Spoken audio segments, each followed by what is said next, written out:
મહીસાગર જિલ્લા એલસીબી પોલીસે લુણાવાડા તાલુકા police station વિસ્તારમાંથી 8,99,867 મુદ્દામાલ ઝડપી પાડ્યો છે. આ કાર્યવાહીમાં રૂપિયા 3,93,867ની કિંમતી વિદેશી દારૂની 677 બોટલ જપ્ત કરવામાં આવી હતી. જિલ્લા પોલીસ વડા સફીર હસનની સૂચના બાદ પ્રોહિબિશનની પ્રવૃત્તિઓ સામે કડક કાર્યવાહી હાથ ધરવામાં આવી રહી છે.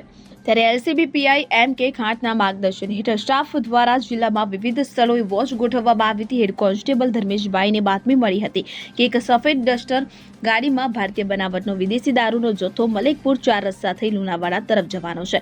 આ બાતમીના આધારે એલસીબી સ્ટાફ સેના દરમિયાન દરિયા ગામ પાસે રસ્તા પર તપાસ માટે ઊભો હતો. બાતમી મુજબની ડસ્ટર ગાડી આવતા તેને વાહનોની આડસ કરીને રોકવામાં આવી હતી. ગાડી ચાલક એક ઈસમને ઝડપી પાડવામાં આવ્યો હતો. ગાડીની પ્રાથમિક તપાસ કરતા તેમાંથી વિદેશી દારૂની પેટીઓ મળી આવી હતી અને ગાડીને એલસીબી ઓફિસ લાવી વધુ તપાસ કરતા અલગ અલગ બ્રાન્ડની કાચની કુલ 677 નાની મોટી બોટલો મળી આવી હતી, જેની કિંમત રૂપિયા 3,93,867 થાય છે. દારૂ અને ગાડી સહિત કુલ રૂપિયા 8,99,867નો મુદ્દામાલ જપ્ત કરવામાં આવ્યો હતો. પકડાયેલ આરોપીનું નામ કોમલસિંહ સાઈસિંહ રામણા રાજપૂત છે, જે ભીલવાડા રાજસ્થાનનો રહેવાસી છે. આ અંગે લુણાવાડા તાલુકા પોલીસ સ્ટેશન ખાતે પ્રોહિબિશનનો ગુનો નોંધી વધુ કાયદેસરની કાર્યવાહી હાથ ધરવામાં આવી છે.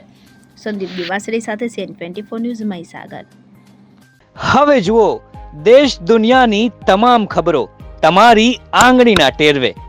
ઉઠાવો મોબાઈલ અને ગૂગલ પ્લે સ્ટોર પરથી ડાઉનલોડ કરો અમારી CN24 ન્યૂઝ મોબાઈલ એપ.